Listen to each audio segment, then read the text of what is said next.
Hello and welcome to Band Literature Reviews with Brandon Searles. Band Literature Reviews is a series that evaluates concert band music from the perspective of a small school director. This is episode 10, Christmas in July. In today's show, I will review pieces of holiday music that are suitable for a winter concert, including a few flex pieces. Those pieces include Sledding, Carol of the Bells, and African Noel. I hope you enjoy this last episode. Hello and welcome again, everybody. We have finally reached the end of the year. I wanted to give an announcement and let you all know that as of this episode, I have completed the required number of recordings of these episodes for my project, and I have decided that at this time I will not be continuing on with recording that. This is definitely going to be the last episode for a while. Thank you all who have been journeying with me through this, and I hope this has been helpful. If you want to still email me, I will occasionally check the email, and I will occasionally check the YouTube videos for comments and things like that. So you can still reach me, but for right now, I am putting this on pause after this episode. Now, moving on to our first piece, we are going to be listening to a piece called Sledding.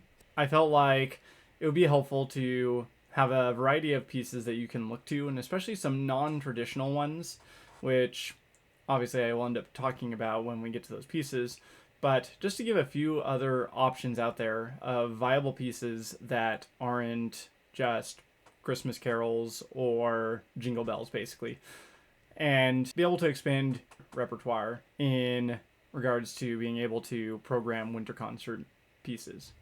Without further ado, this next piece is Sledding.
Alright, welcome back everybody. That was Sledding by Greg Danner. The key signature is E flat major, which is 3 flats. It's considered a holiday piece, as I mentioned before. The grade level is 2.5. The length is 2 minutes and 10 seconds and 66 measures long. The publisher is C. Allen Publications, and it was published in 2014 and then renewed, I'm guessing, as the Flex arrangement in 2022. The tempo listed here is 128 beats per minute. Moving on to who Greg Danner is, the composer. He's an American composer, he's active in the Midwest, and primarily composes for younger bands and makes a lot of things more approachable for them. He is quite prolific and has written a bunch of stuff by this point in time, and I was very impressed with this piece. This is a piece that I ordered and chose for my band, and originally I didn't see the grade level on it. Ordered it, site read it, and thought, yeah, this is pretty tricky. It's deceptively hard. I'll talk about some of the more details of that. First, talking about the grade level, I definitely think that the 2.5 is a great and accurate grade level for this piece. The instrumentation is a 6-part flex with optional percussion, which is something that's new. And this is a point that I talked about in my last episode, episode 9, talking about flex arrangements. With it being a 6-part flex, this is bigger than the flex arrangements that I reviewed on those ones. And as you add more parts, you're spreading your band thinner with those more parts. I mean, obviously, we know the math of that, but it makes it that much harder and means that the average skill level of each player has to go up incrementally with how many different parts there are. The other part about this is that these parts are all fairly independent of each other, more so than other flex arrangements. So that accounts for the 2.5 grade level rating. The interesting thing is that parts 1 and part 2 are woodwinds only. There are no brass, there's no trumpets that play that upper part, which is definitely interesting. This is one of those things where it's like what I mentioned in my previous episode, that some of the parts are specifically for brass or specifically for woodwinds. Once again, this limits things even further potentially. Percussion instruments that are present in this are bells, snare drum, bass drum, suspended cymbal, triangle, sleigh bells, or tambourine, which is pretty straightforward, pretty easy to supply, and not too big of a deal to have to make a big fuss about. Moving on to ranges and challenges. All parts 1 through 4 cross the break if you have clarinet players on any of those parts, and all have the melody at some point. That's, I think, the biggest challenge of this piece, and that's ultimately the reason that I decided not to program this for my winter concert. The other 2 parts of the 6 are harmony, bass, tenor parts, or rhythmic and chordal support parts. And as I mentioned before, because each of the 4 top parts, are carriers of the melody, there are some very exposed parts that shine through, unfortunately, fairly obviously, and it's not as easy for individual instrumentalists to hide, like I said. Moving on to the ranges, the highest part for clarinet and trumpets goes up to a high F at the top of the staff. The highest horn part goes up to a high D in the staff. The dynamics are fairly demanding. They're not quite hairpin turns like, say, in Great Locomotive Chase. However, they are going to require a fairly mature musician that is able to demonstrate a variety of different dynamic levels well. And then lastly, melodically speaking, there are lots of thirds intervals. And there's this part that keeps on returning in each of the parts that's just really tricky. You'll see that part right above me. This is the clarinet part version of it.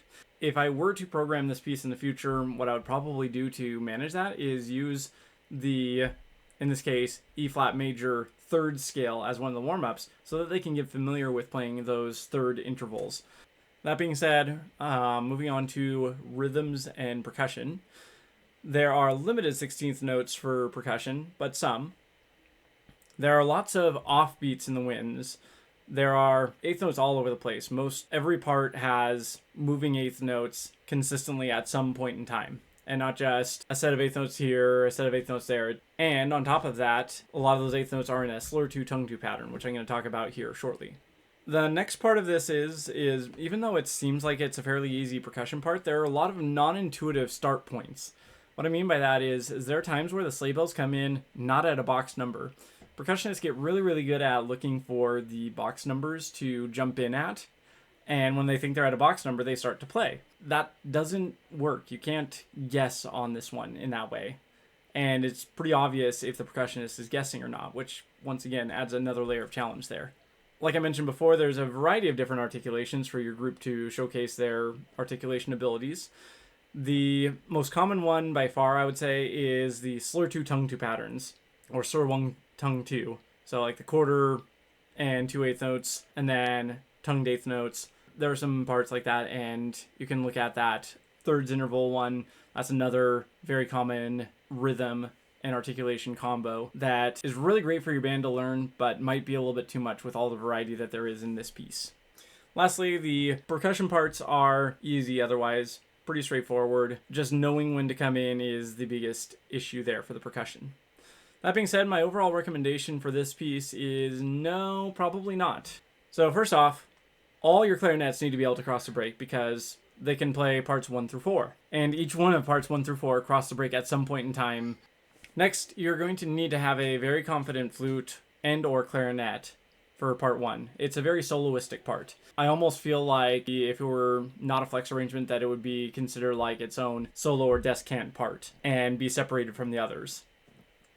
Next key to success is if you decide to do percussion on this, make sure that they are autonomous, that they know how to count their rests, and that they can enter with confidence. And then, of course, you need to be able to have accurate articulations, and there are a variety of them to be able to play accurately. That's one of the make or break parts of this piece.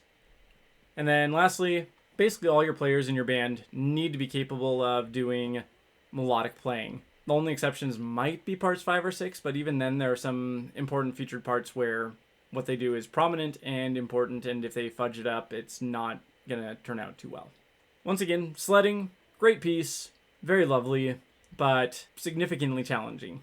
I hope you enjoyed it, and let's go ahead and move on to our next piece, which is Carol of the Bells.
Alright, once again, that was Carol of the Bells.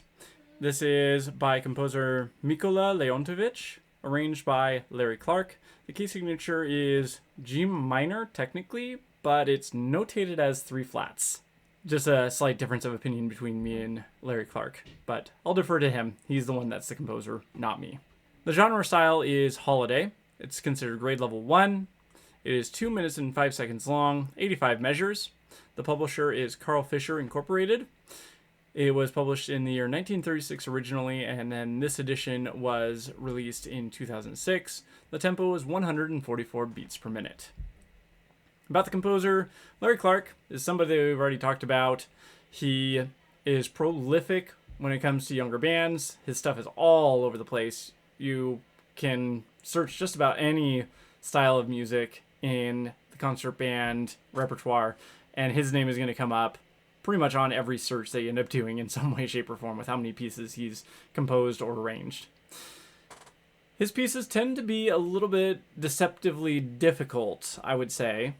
Once again, there have been several pieces that I have done of his where I've looked at it, taught it to my band, and my band struggles with it. I'm like, what's going on here? This is a great level that my band can handle. Then seeing, oh yeah, he wrote some of these things to be a little bit harder than they seem, which in a lot of ways is good, but at the same time, it's a little bit unpredictable when you buy a certain grade level expecting something.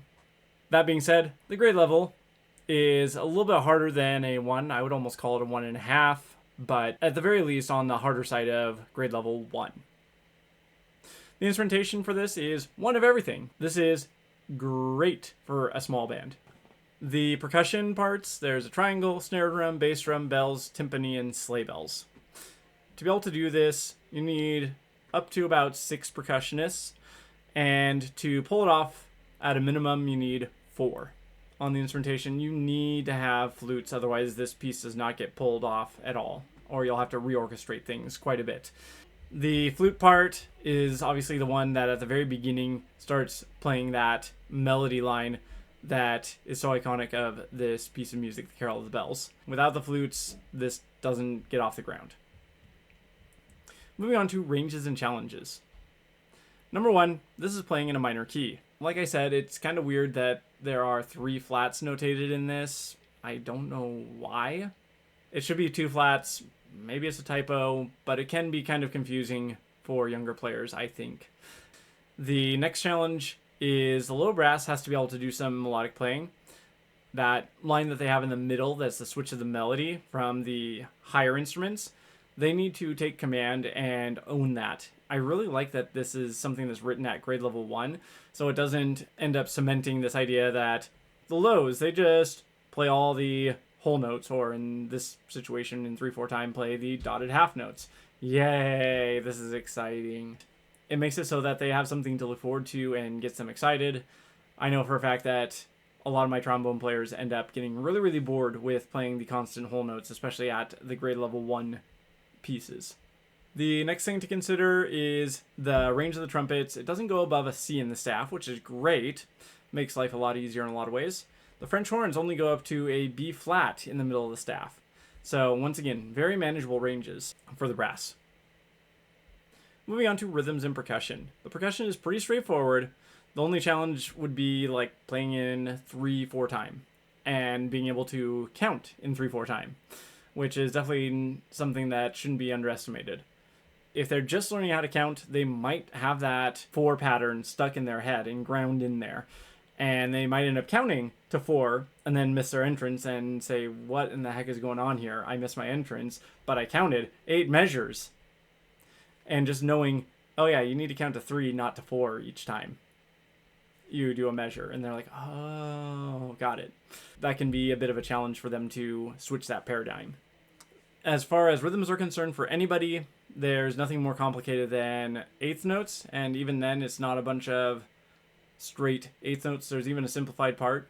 The part that's usually a run of eighth notes in the woodwinds, the do do do do do do do do do, they simplify that to do da da da da da da da, and make it a little bit easier so that they can start solidly on beat 1 without it being eighth notes, because we all know that starting eighth notes on beat 1 for especially way younger groups is not the easiest. That's probably the hardest beat to play eighth notes on when they're first learning.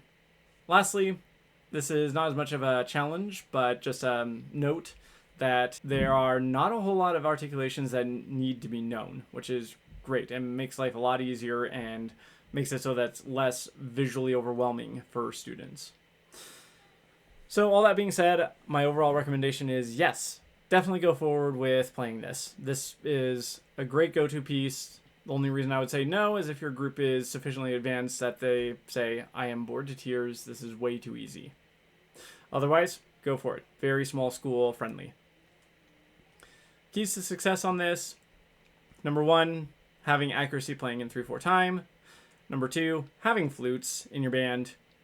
Sometimes seems like a given, but at least for me, keeping flute players has been a big challenge.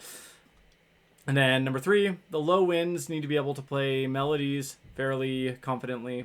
And then lastly, number 4, you need to have at least 4 percussionists to make this sound accurate. That is everything I have to say about Carol of the Bells by Larry Clark. I'm going to move on to our last piece now, which is African Noel.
All right, that was African Noel. It's arranged by Johnnie Vinson. The key signature is B flat major, 2 flats. The genre style is a carol or holiday or even an ethnic piece of music. The grade level is 1.5. It is 2 minutes long, 48 measures. Published by the Howell Leonard Corporation in the year 2000 and then the flex arrangement in 2023. The tempo throughout is 102 beats per minute. The composer, Johnnie Vinson, we've already mentioned him before. He's done lots of arrangements. That's kind of his specialty. He does a lot of great stuff for younger bands especially, and does a really great job of it at making things like this approachable. And the grade level on this piece, I would say, is quite accurate. The only challenge would be the amount of syncopation in this. I think that might be a little bit ahead of the grade level with how much of it is and how reliant on the syncopation the piece is, but otherwise pretty middle of the road for a level 1.5. The instrumentation on this is a flex arrangement with 4 wind parts and then the percussion. The percussion in this is quite important, especially the cowbell. There are 5 total instruments that are called for. First one is a large tom, next one is a small tom, then a cowbell, then maracas, and then there's a mallets part as well. To really be able to pull this off, you need to have 4 percussion players at a minimum, and possibly more. Just because this fun percussion ostinato is so important. You can't be missing even one instrument from it for the sake of layers. It just sounds like something's missing. Moving on to ranges and challenges. The parts 1 and 2 cross the break. The next challenge right off the get-go is that the lows have a melody that you heard in there. The part 4 people, that part is shown above me. This is the trombone part for that. And it's not too difficult. It's just the fact that it is a melody and that they do need to play out and play confidently and not like they're playing backgrounds once again. The horns go up to a D in the staff, but just once on the topmost part that they can play. The trumpets and clarinets go up to an E in the staff, and then there are some optional Fs for the trumpets or clarinets to hit. It's the little optional smaller note above that. So only up to an E at the top of the staff, which is not all that bad. Moving on to rhythms and percussion. The percussion part is a little bit exposed. The cowbell, especially, like I said before, is the most important and keeps things together. The reason I like this piece so much and recommend it is because it's a great opportunity to get your percussions off of the very traditional snare drum, bass drum, some kind of cymbal, and the timpani, and a bell set mentality.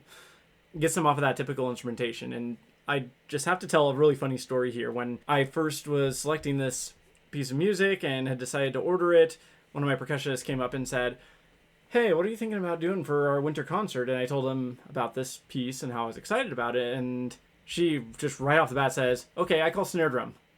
And I had to chuckle a little bit because I said, "Well, actually, there's not a snare drum part." And she just looks at me and she's like, "There's not a snare drum part?" And looks all like freaked out at me. And I just had to laugh at that.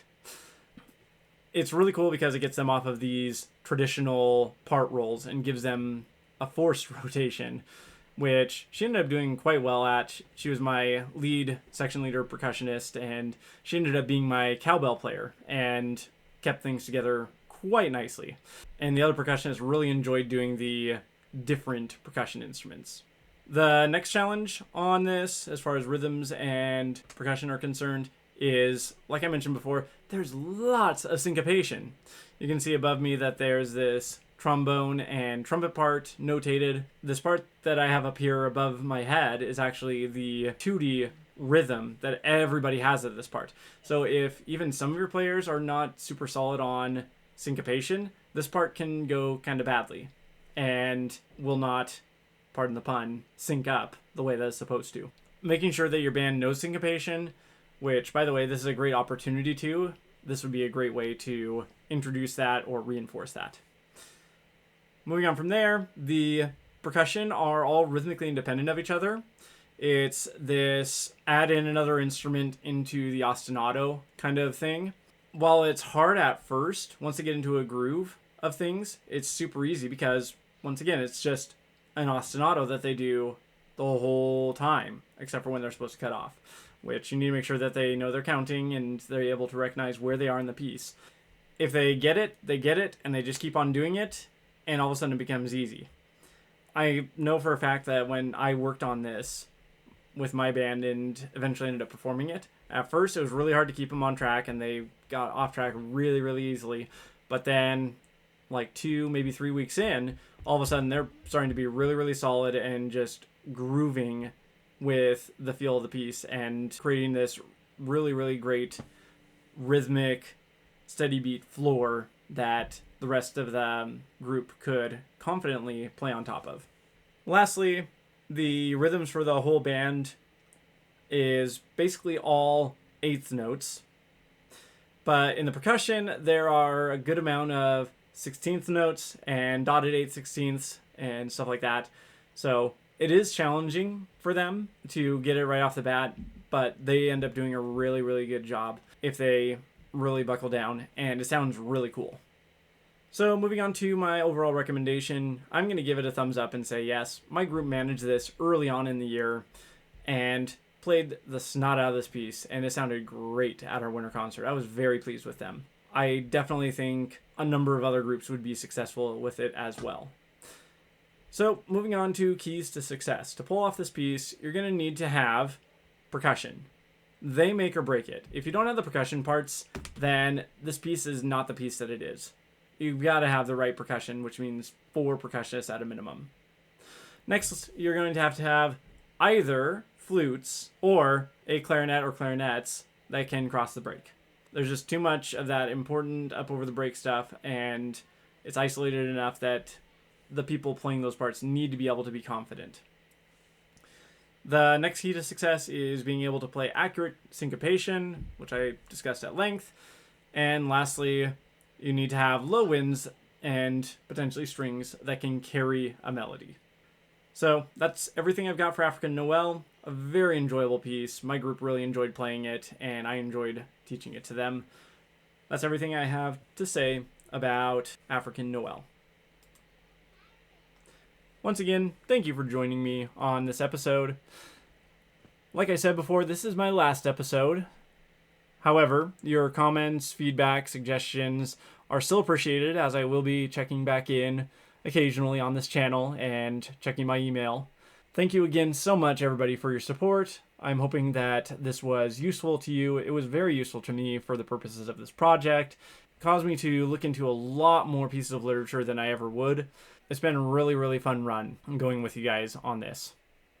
That being said, you can email me at bandlitreviews@gmail.com. And for one last time, this is Brandon Searles with Band Literature Reviews. Thank you again.